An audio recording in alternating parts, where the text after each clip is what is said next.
নতুন বন্ধুদের জন্য নতুনভাবে এই ব্যাক সাইডটা আমি রেডি করব। তো কিভাবে রেডি করব চলো দেখে নিই।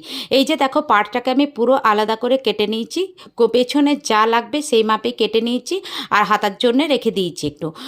সচরাচর আমরা কি করি যে পুরো ব্যাক সাইডটা আমি রেডি করে নিই, তারপর কিন্তু পার্টটাকে উপর থেকে বসিয়ে দিই, কিন্তু না, এটা একটু নতুনভাবে করার চেষ্টা করছি। তো দেখো পার্টটাকে আমি কেটে নিয়েছি সমান করে, তারপর দেখো এটার সাথে আমি জয়েন্ট করে নিচ্ছি। উপরের ভাগটা দেখো যতটা লাগবে পার্টটা বাদ দিয়ে ততটাই কিন্তু কাটিং করবে, কারণ কাপড় তো এখন খুবই কম থাকে, ওই জন্যেই দেখো দুটো সমানভাবে আমি জয়েন্ট করে নিলাম আর সুন্দর করে চাপ সেলাই দিয়ে দিচ্ছি।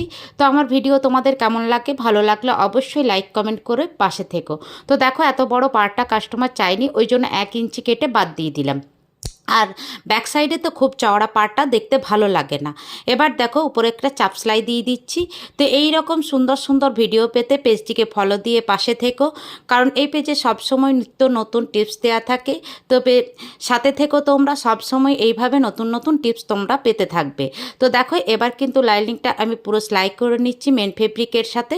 তো এইভাবে সুন্দর করে সেলাই করে বাকি যে সাইডে কাপড়গুলো থাকবে সেগুলো কেটে বাদ দিয়ে দেবে।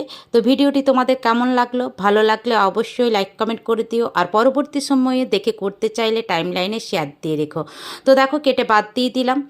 আর এই রকম সুন্দর সুন্দর ভিডিও পেতে পেজটিকে ফলো দিয়ে পাশে থেকো, আর নতুন বন্ধুদেরকে দেখার সুযোগ করে দিও ভিডিওটি শেয়ার করে। তো দেখো এটা একটা ভি-নেক গলা হবে। তো দেখো এইভাবে রেডি হয়ে গেল, কীরকম হয়েছে এবার জানিও। ভিডিওটি তোমাদের কেমন লাগলো অবশ্যই তোমরা কমেন্ট বক্সে জানিও।